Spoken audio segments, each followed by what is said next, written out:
I believe it's important to be a fearless leader in the workplace, and that's great. But I believe every single person here is more than their job description. As great as you may be at your job, it's not all that you are. You are much more than your job description. So I'm going to talk about some things that move outside of your job description.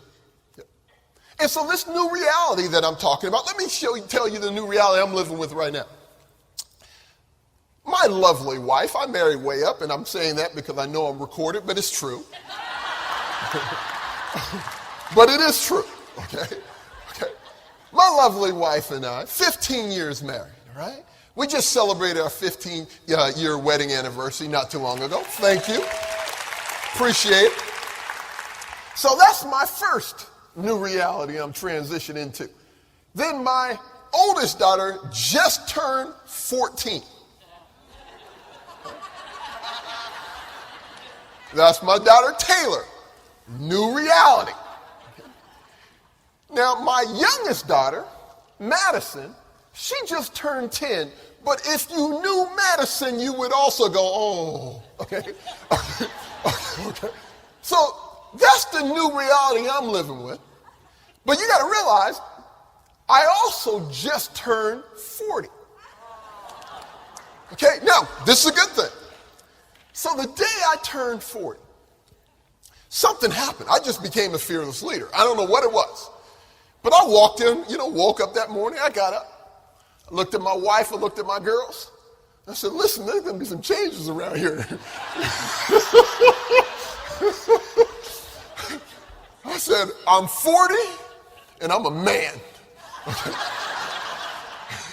So the whole day, I just went through the whole day going, honey, will you do this? Daddy, will you do this? No. I was like, why? Because I'm 40 and I'm a man. Okay. Got close to about the end of the day, and that's when I said it again to my wife, and she went, oh, that's cute. Okay, now, in the meantime, don't take that garbage out and take your shoes off before you walk back in here on my carpet. I was like, okay, babe. Okay, so anyways, we all go through changes. We got new realities. We're all facing them. But I want you to think about not only the new realities and the dynamics that you have to deal with in a work environment, but I also want you to think about what you're dealing with outside of work. Those areas that really matter to you, not just work. Because I believe that one of the things that happens is you blink and time can go just like that. Am I right? I mean, and the reason I'm saying it's a new reality for me was I blinked, and when did Taylor become 14? Where did the time go? Many of you right now can even relate even further. I mean, you have grandchildren. You're like, where did the time go? So in this topic of fearless leadership, this is what I want you to consider. It's not only important to be a fearless leader, but you want to be fearless as an individual. I'm going to talk about being fearless as a leader, and I'm also going to discuss being fearless as a team member. Okay? And when I say fearless, I mean fearing less. So this first slide that I have here, it deals with the definition of fear. So let me define fear for you. I'll read it real quick.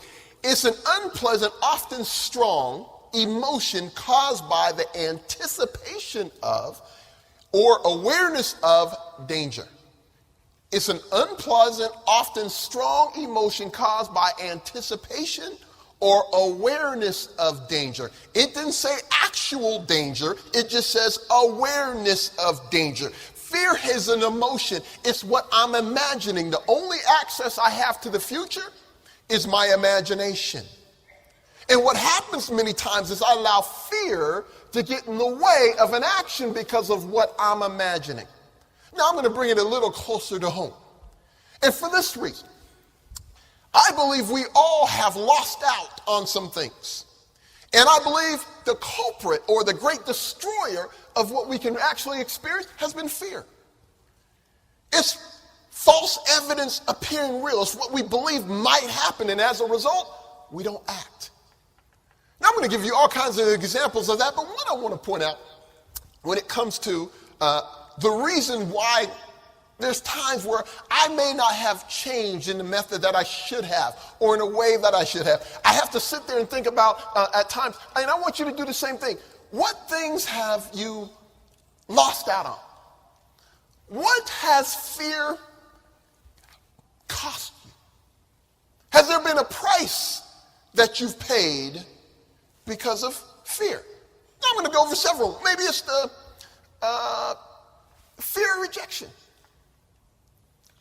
Maybe there's a fear of rejection. That is, and I believe in many leaders go through this because we call it, we call this fear of rejection, it's more of a self-esteem issue than in anything else. But for a leader, it can be very dangerous. Because what I should do and the decision I should make, I don't make because I'm so concerned with the response of the people that I will play so close to the vest because I don't want people to reject me. In football, I know I play football, but we used to say something all the time. In the locker room, everybody knows the truth. And so if you're coached by a leader who fears rejection, you know what they do? They correct the players who are easy to deal with and leave alone the problem players, and everybody knows who the problem is. So when I'm talking about this, many times you hear these kind of subjects and we go, oh, well, I didn't deal with that because of this. We give tons of excuses for it, but the reality is it comes down to a fear of rejection. There's a feeling like if I were to do this, people will withdraw their support or their care for me.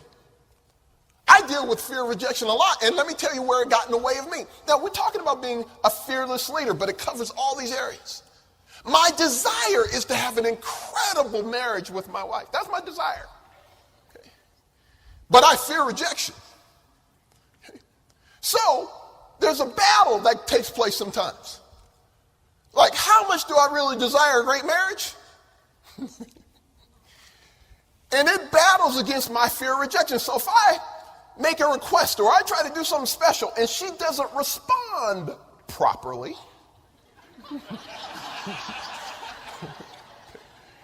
the way I react to that may be, well, I tried it one time, I can't say I never tried, I ain't doing that again.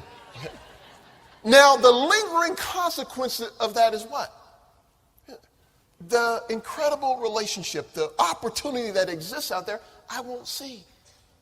Now, I use this because I said the fear of rejection. That's a problem, right? But isn't part of what your theme for the week is to, recognize and embrace, current opportunities and also see and recognize and embrace future possibilities? And usually opportunities and possibilities are never dressed up right in front of you saying, take me. There's usually some work you got to put into it. There's usually a challenge connected to it. More importantly, it's like usually opportunities and possibilities are usually dressed up as problems. But if you fear rejection, you don't want to deal with confrontation or you don't want to deal with conflict, you won't go there.